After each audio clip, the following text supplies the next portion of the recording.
Have you ever just looked at something you see every single day, and suddenly, boom, you see it in a totally new way? What if a tiny shift in how we see the world could literally change everything about how we experience it? Well, today, we're going to explore a teaching that promises to do exactly that. So, our guide for this journey is the incredible Zen master Thich Nhat Hanh and his commentaries on the Heart Sutra. Now, I know, it's an ancient text, and that can sound a little intimidating, but he brings it to life not as some dusty old scroll, but as living, breathing wisdom that can actually help us overcome fear and connect more deeply with, well, everything. And it all kicks off with this one beautiful, kind of strange idea: a cloud floating in a sheet of paper. I mean, it sounds like poetry, right? But what we're about to discover is that it's also a deep, deep truth about how reality actually works. All right, so let's start right there. We're going to take a really ordinary object, and together, we're going to look much, much closer. So just picture a plain sheet of paper. Maybe there's one on your desk right now. Seems pretty simple, doesn't it? Just one separate thing. But is that the whole story? What is it really? Well, for starters, it's a cloud. Seriously. Let's just trace it back. For paper to exist, you need a tree. For a tree to grow, it needs water. And that water, it comes from rain, which of course comes from a cloud. So get this, if you take away the cloud, the sheet of paper just vanishes. The cloud is right here, in your hand. And it's not just the cloud, of course. It's also the sunshine. Without the sun, there's no photosynthesis, no forest, and you guessed it, no paper. The energy from the sun is literally woven into the fibers of the page. You can't pull them apart. And it goes even deeper than nature. That paper is also the logger who cut down the tree. And for that logger to have the strength to work, they needed to eat. So the wheat that made their bread is also in this sheet of paper. And their parents are in it. And our own mind, just by looking at it, is in it too. The whole universe is packed into this one little sheet. This amazing web of connection, this idea that everything is tangled up together, well, it has a special name. And it's the absolute core of this teaching. Thich Nhat Hanh actually came up with this word, Interbeing, and it's such a powerful idea. It basically means that nothing and no one can exist all by itself.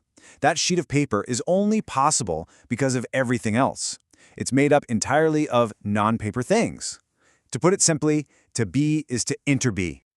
Okay, so we've got this idea that a piece of paper is full of the entire universe. But, and this is where it gets really interesting, the ancient sutra throws a curveball, a paradox, that seems to flip everything we just said completely upside down. So on one hand, we have this beautiful thought. The paper is full of everything.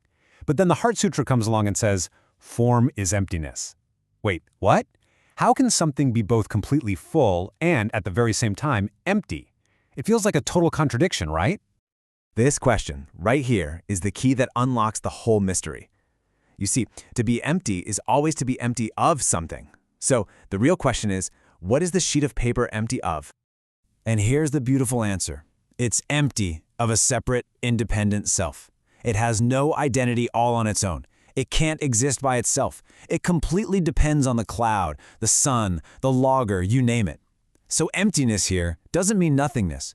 It means it's full of everything, but empty of a separate self. That's the secret. And suddenly, emptiness isn't this scary, negative thing. It's a celebration. It's the very reason anything can happen. Without this emptiness, a seed could never grow into a tree, a cloud could never become rain. It's what makes life dynamic and creative and possible. So, as the teaching says, long live emptiness. Now, once you really let that sink in, the implications are just massive. It can totally transform our relationship with two of our biggest fears, birth and death. To get our heads around this, let's think about a wave in the ocean. It rises up, it has a distinct form, and then it crashes on the shore. From the point of view of the wave, it has a birth and a death. It's its own separate thing with a pretty short lifespan. But you know the drill by now. Let's ask that all-important question again. What is the wave really, really? What is it made of? It's water, right? The wave was never anything other than water. It was just the water taking on a temporary shape. The form of the wave comes and goes, but the water itself, it's never born and it never dies. And this is the big insight for us. If we see ourselves as just the wave, this temporary body, this personality, we live in fear of it ending.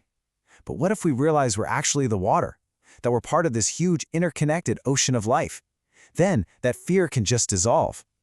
And this is not just some cool philosophical idea to think about. The whole point is to bring this feeling into our actual lives, to receive what Thich Nhat Hanh calls the greatest gift of all. The gift of non-fear. Just imagine that.